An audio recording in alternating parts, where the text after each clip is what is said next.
அனைவருக்கும் வணக்கம். நான் தமிழரசி பாலமுருகன். இந்த பதிவில் நம்ம பார்க்க போறது இந்த ஆண்டுக்கான ஷியாமளா நவராத்திரி அல்லது குப்த நவராத்திரியை பற்றிய ஒரு பதிவு. இன்றைய தினம் ஷியாமளா நவராத்திரி ஆரம்பிக்கின்றதுங்க.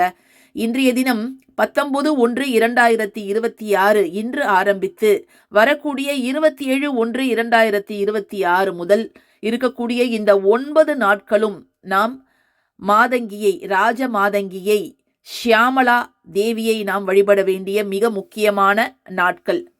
ஒரு வருடத்துல 4 நவராத்திரிகள் வரும். எல்லாருக்குமே ரொம்ப பிரபலமான தெரிந்தது சாரதா நவராத்திரி. ஆனா இப்ப சமீப காலங்கள்ல 4 நவராத்திரியையுமே நிறைய பேர் கொண்டாட ஆரம்பிச்சிருக்கிறாங்க. சாரதா நவராத்திரி, ஷியாமளா நவராத்திரி, வசந்த நவராத்திரி, அதுக்கப்புறம் ஆஷாட நவராத்திரி அப்படின்ட்டு இந்த 4 நவராத்திரிகளையுமே சக்தி வழிபாடு செய்பவர்கள் ரொம்ப விமர்சையாக கொண்டாட ஆரம்பிச்சிருக்கிறாங்க. சக்தி வழிபாடு செய்பவர்களை சாக்தம் அப்படின்னு அழைப்பாங்க. சாக்த மதம் அப்படிங்கிறது ஒரு தனி மதமாக முன்பெல்லாம் அமைந்தது. அதன் பிறகு அந்த மதம் கொஞ்சம் கொஞ்சமாக நாளடைவில் அந்த மதம் இருப்பதே தெரியாமல் போனது. ஆனால் இன்னைக்குமே சாக்த வழிபாடு, தேவி வழிபாடு செய்பவர்கள் இந்த நவராத்திரியை ரொம்ப நல்லாவே கொண்டாடுறாங்க. ஏன்னு கேட்டிங்கன்னா, இந்த ராஜ மாதங்கி அப்படிங்கிறவங்க யாருன்னா அன்னை மீனாட்சியோட ஒரு அம்சம். லலிதா பரமேஸ்வரியோட மந்திரியாக அமைந்தவங்க தான் இந்த ராஜ மாதங்கி. அதனால தான் ராஜ வம்சத்துக்கு உரிய பொறுப்புகளை எல்லாம் அவங்க எடுத்து பார்த்ததால மாதங்கியோடு ராஜ அப்படிங்கிற ஒரு வார்த்தை சேர்ந்து ராஜ மாதங்கி என்று அவங்க அழைக்கப்பட்டாங்க. யார் இந்த ராஜமாதங்கி அப்படின்னு கேட்டிங்கன்னா, தசமகா வித்யாக்கள் 10 பேர் இருக்கிறாங்க.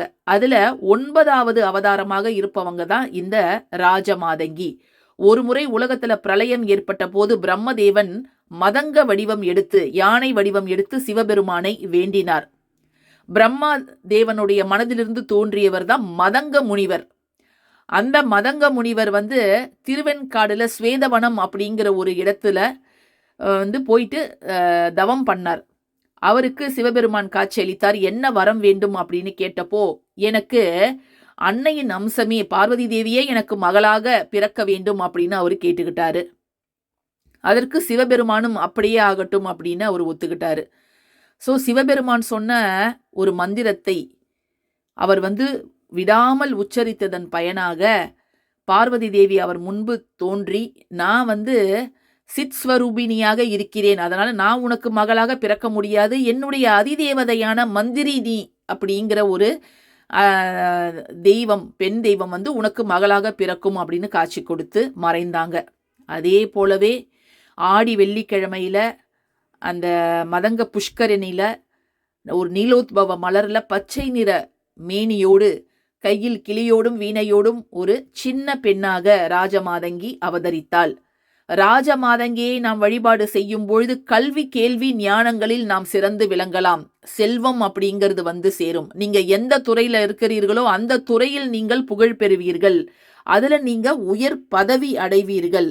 அதனால இந்த 9 நாட்களும் பசங்க நன்றாக படிக்கணும். அதாவது வாக்கு பலிதம் அப்படிங்கிறது வேண்டும். சொல்வளம் நல்லாக இருக்கணும். சில குழந்தைங்களாம் நல்லா பேச மாட்டாங்க. நிறைய கமெண்ட்ல என்ன சொல்றாங்கன்னா, பேச்சு இன்னும் சரியா வரல என் குழந்தைக்கு அப்படின்றாங்க. அவங்கெல்லாம் இந்த 9 நாட்களும் ஷியாமளா தேவியை வழிபாடு செய்வது அப்படிங்கிறது ரொம்ப நல்லது. இப்போ நம்ம செய்ய வேண்டியதெல்லாம் இந்த 9 நாட்களும் இரவு 9 மணிக்கு, 9 மணிக்கு அப்படின்னா 9லிருந்து 9:59 மணி வரை இந்த நேரங்களில் நீங்கள் செய்யலாம். சுத்தபத்தமானவர்கள் மட்டும்தான் இதை செய்யணுங்க. ஆண்களும் செய்யலாம், பெண்களும் செய்யலாம். இப்போ பெண்கள் ஆரம்பிச்சுட்டு நடுவில் தீட்டுக்காலம் வந்துருச்சுன்னா அவங்களுக்கு பதில் அவங்களுடைய பெண்ணோ அல்லது பிள்ளையோ அல்லது கணவரோ யார் வேணாலும் இதை நீங்கள் செய்யலாம். செய்ய வேண்டியது எல்லாம் ரொம்ப ரொம்ப எளிமையானது.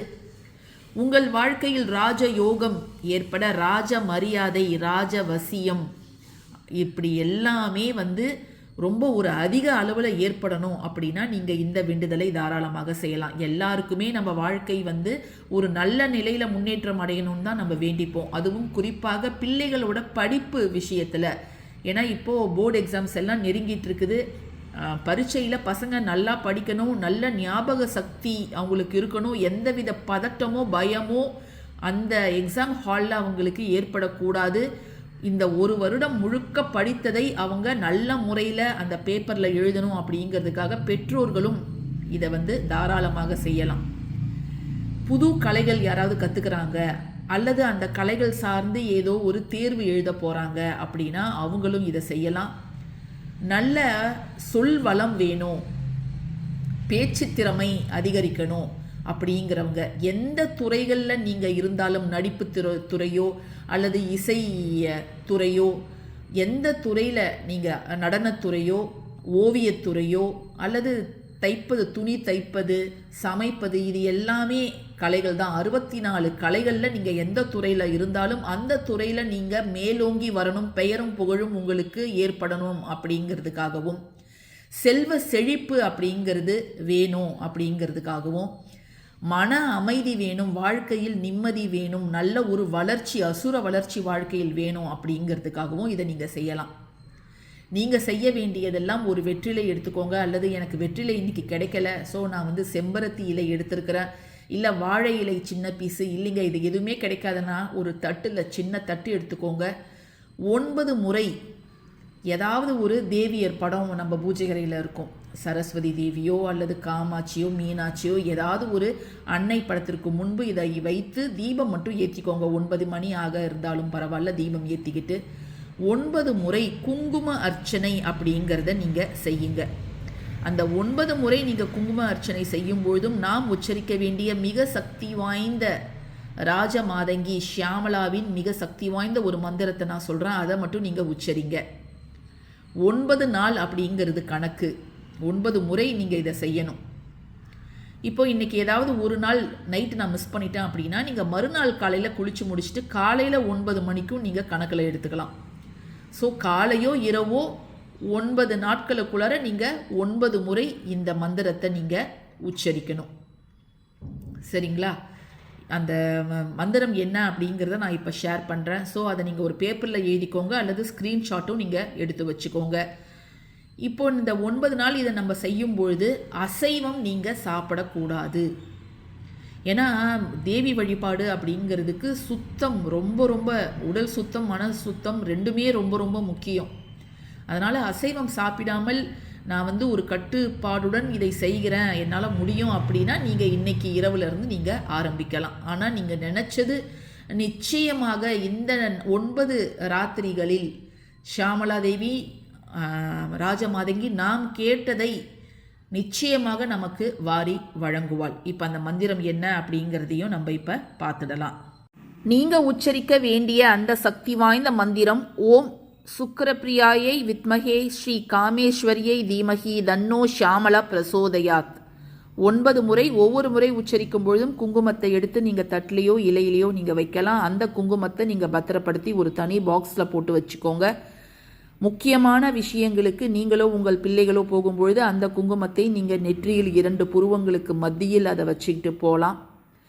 இதை மட்டும் நீங்கள் செஞ்சு பாருங்கள், நல்ல முன்னேற்றம் அப்படிங்கிறது ஏற்படும். பதிவு பிடிச்சிருந்ததுன்னா கட்டாயமாக லைக் பண்ணுங்கள், ஷேர் பண்ணுங்கள், நம்ம சேனலுக்கு சப்ஸ்கிரைப் பண்ணுங்கள். தேங்க்யூ ஃபார் வாட்சிங் திஸ் வீடியோ. நன்றி.